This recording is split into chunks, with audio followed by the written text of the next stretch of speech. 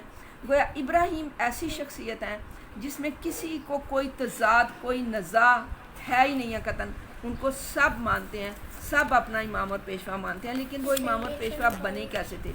جب اللہ تعالیٰ نے ان کو بہت ساری آزمائشوں میں مبتلا کیا تھا، یعنی یہ واقعہ بار بار آئے گا قرآن میں، یہاں پہ میں اس کو مختصراً ہی مختصراً ذکر کرتی ہوں کہ پہلے تو جو نمرود نے اس آگ میں ڈالا، آگ میں بخوشی قبول کر کے اس کو کود گئے آگ میں کہ میں نے تو اللہ کی پرستش کرنی ہے، اللہ ہے کیا؟ انہوں نے کہا کہ نہیں، نمرود ہمارا اللہ ہے۔ حضرت ابراہیم نے کہا میرا اللہ وہ ہے جو سورج کو مشرق سے نکالتا ہے، مغرب میں غروب کرتا ہے۔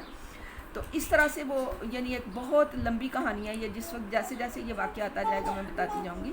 تو اس موقع پر سب سے پہلے حضرت ابراہیم علیہ السلام جو ہے وہ اس آزمائش میں سے نکلے۔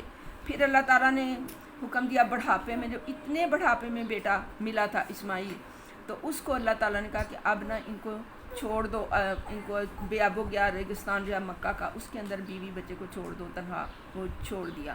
اس کے بعد جب حضرت اسماعیل علیہ السلام 14 برس کے ہوئے ہیں تو پھر اللہ تعالیٰ نے آزمائش میں مبتلا کیا کہ یہ لڑکا جو ہے اس کو تم نہ اب ذبح کر دو۔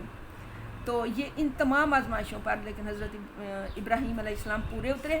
جب وہ تمام آزمائشوں میں سے، جب وہ آزمائشوں کی چھلنی میں سے چھٹک کے نکل آئے صاف ستھرے بالکل، تو پھر اللہ نے کہا اچھا تم نے میری ساری کلمات میں تم پورے اتر آئے ہو، تم اس امتحانوں میں کامیاب ہو گئے ہو، اب میں تمہیں امتوں کا تمام انسانوں کا امام بنانے والا ہوں۔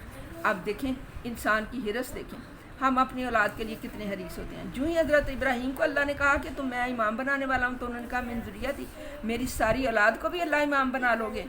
تو وہاں پہ کیا ہوا؟ اللہ نے کہا کہ نہیں، یہ میرا عہد ظالموں کے لیے نہیں ہے۔ دیکھیں یہ ظالم کس کو کہتے ہیں؟ جو اپنا فرض صحیح طریقے سے ادا نہیں کرتا، کوئی بھی چیز جس کو جہاں پہ رکھنا ہے اس کو وہاں پہ نہیں رکھتا، اس کو ظالم کہتے ہیں۔ حضرت آدم نے بھی یہی دعا مانگی تھی، ربنا ظلمنا انفسنا وان لم تغفر لنا وترحمنا لنکونن من الخاسرین۔ اللہ ہم نے اپنی جانوں پر ظلم کر دیا، جو ہمیں کرنا چاہیے تھا وہ ہم نے نہیں کیا۔ تو یہاں پہ کیا مراد کیا ہے اس واقعے کے لانے کی؟ یہاں پہ اللہ کی ذات بنی اسرائیل کو صاف کہہ رہی ہے، بتا رہی ہے کہ لا ینال عہد الظالمین۔ ابراہیم جس نے اتنی باتوں میں، اتنی آزمائشوں میں پورے اترے تھے، انہوں نے بھی جب اپنی اولاد کی بات کی کہ میری اولاد کو بھی ایسا ہی کرو گے، تو انہوں نے اللہ نے صاف کہہ دیا کہ میرا عہد جو ہے وہ ظالموں کے لیے نہیں ہے، جو اپنے اصول و قواعد پہ قائم نہیں رہ سکیں گے ان کے لیے میرا عہد نہیں ہے۔ یہاں پہ اس بات کو جوڑا جا رہا ہے بنی اسرائیل کے ساتھ کہ بنی اسرائیل اولاد انبیاء ہیں، ابراہیم کی اولاد ہیں، وہ اسحاق کی اولاد ہیں، وہ یعقوب کی اولاد ہیں، لیکن جب انہوں نے عہد پورے نہیں کیے، جب وہ ظالم بن گئے، تو پھر اللہ تعالیٰ کا وعدہ ان کے لیے نہیں ہے۔ یہاں پہ بھی اسی چیز کی جو ہے وہ ان کو سمجھایا گیا ہے، بتایا گیا کہ بے شک تم انبیاء کی اولاد ہو، اور ابراہیم کو تو تم سب مانتے ہو نا، ابراہیم تو تمہارے جد امجد تھے، اور وہ کیسے تھے؟ وہ تو حنیف تھے، وہ تو حنیف، ابراہیم خنیفہ، وہ تو ایک طرف ہو کر، اور وہ مسلمان تھے۔ ان کے لیے سب سے پہلے مسلم کا لفظ استعمال کیا گیا تھا، اور وہ تو ایسی شریعت ہے کہ ایون کہ نبی صلی اللہ علیہ وسلم کو حکم دیا گیا اتبع ملت ابراہیم خنیفہ، ابراہیم حنیف کی ملت کی، ان کی جو شریعت ہے اس کی پیروی کرو۔ تو اے بنی اسرائیل، آپ ان کی اولاد ہو، ان کی اولاد ہو تو آپ ان کی پیروی کیوں نہیں کرتے؟ تو یہ تھا اس آیت کا مقصد کہ اللہ تعالیٰ نے ان کو یہ پوچھنا ہے کہ ابراہیم کی اولاد تو کہلاتے ہو، جد امجد تو تمہارے ہیں، تو ان کی پیروی کیوں نہیں کرتے؟ ان کی پیروی کرنے کا تو نبی صلی اللہ علیہ وسلم تک کو حکم دیا گیا ہے کہ اتبع ملت ابراہیم خنیفہ۔ ہاں جی، وما علینا الا البلاغ۔